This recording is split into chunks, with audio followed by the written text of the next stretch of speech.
జై తెలంగాణ. రాజకీయ పార్టీల గురించి ఇప్పుడెప్పుడే ఆలోచన చేస్తలేమన్నా, ఎందుకంటే ఇవాళ ప్రశ్నించే వాళ్ళు లేకుండా పోయినారు.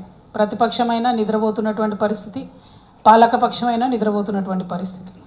ప్రతిపక్షంలో ఉండి బాగా అనుభవజ్ఞులైనటువంటి కేసీఆర్ గారు, బీఆర్ఎస్ పార్టీ కూడా 20 ఏళ్ల తర్వాత కూడా అనేక తప్పుల వల్ల ఇలా థర్డ్ టైం ఓడిపోయినాం అనుకుంటా ఉన్నాను నేను.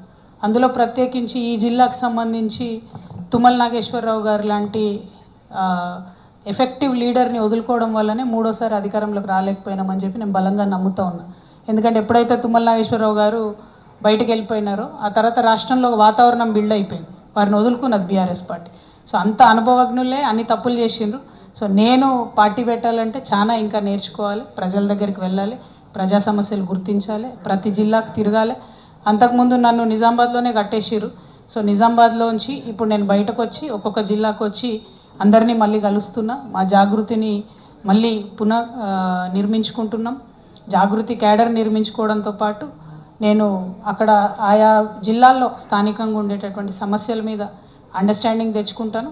నేను పార్టీ అనేది పెట్టినప్పుడు ఖచ్చితంగా అది ప్రజల పక్షాన, ప్రజలకు ఒక వజ్రాయుధం లాంటి పార్టీని నిర్మించే ఆలోచనలో ఉన్నాను తప్పితే ఏదో పార్టీ పెట్టుకున్నామా, ఒక దాంట్లో పోటీ చేసినామా, తెల్లారి మాయమైపోయినామా, రేపు పొద్దున ఇంకోటి మాట్లాడినామా అన్నది కాకుండా ఒక స్టాండర్డ్ ఆల్టర్నేటివ్ పాలిటిక్స్ ఈ రాష్ట్రంలో నిర్మించాలి. అది పార్టీ పెడితేనే ఉండదు, పార్టీ పెట్టకుండా కూడా బోల్డంత రాజకీయాలు చేయొచ్చు.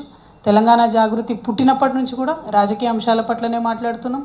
తెలంగాణ ఉద్యమంలో కూడా మేము రాజకీయ అంశాలే మాట్లాడినాం. సో ఇప్పుడు కూడా రాజకీయ అంశాలే మాట్లాడతాం.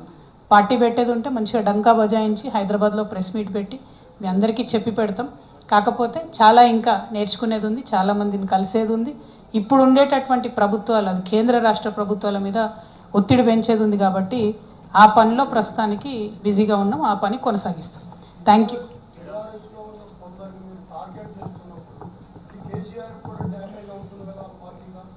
బీఆర్ఎస్ పార్టీతో నాకేం సంబంధం అన్న?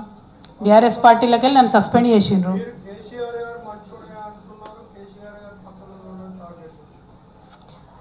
అన్న ఒక్క మాట చెప్తా, ఒక నాయకుడి కింద, ఒక పార్టీ కింద నేను 20 సంవత్సరాలు పనిచేస్తాను.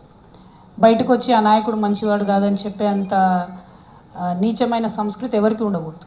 పార్టీలోంచి నీ అంతటి నువ్వు వెళ్ళిపోయినా నోరు మూసుకొని ఉండాలి. ఎందుకంటే ఆ పార్టీలో మీరు చాలా రోజులు పనిచేశారు కాబట్టి.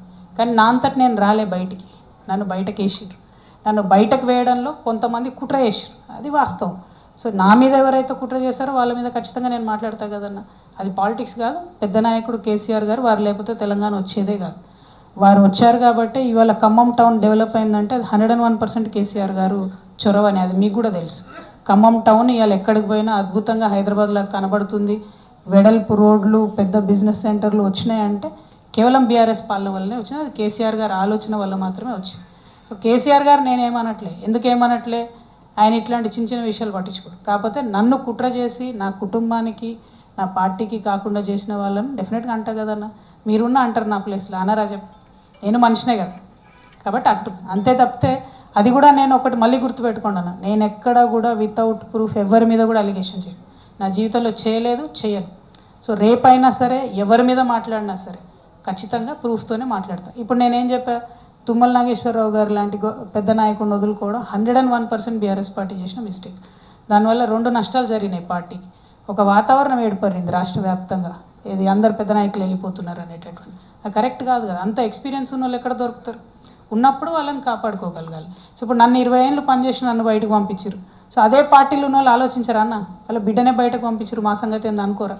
అనుకుంటారు కదా. సమయం సందర్భం వచ్చినప్పుడు ఎగ్జిబిట్ చేస్తారు ఎవరన్నా కూడా. ఇప్పుడు ఇమీడియట్గా రేపు తెల్లారికల్లా రిజల్ట్ తెలియదు. మొన్న జూబ్లీహిల్స్లో తెలిసింది ఏమైంది, ఎందుకు జరగలేదు? మరి ఇంత వ్యతిరేకత ఉంది కాంగ్రెస్ పార్టీ అంటే. ఏ ఊర్లకు పోయినా కూడా నోరు ధరిస్తే ఫస్ట్ లకారంతో స్టార్ట్ చేసి తిడుతున్నారు.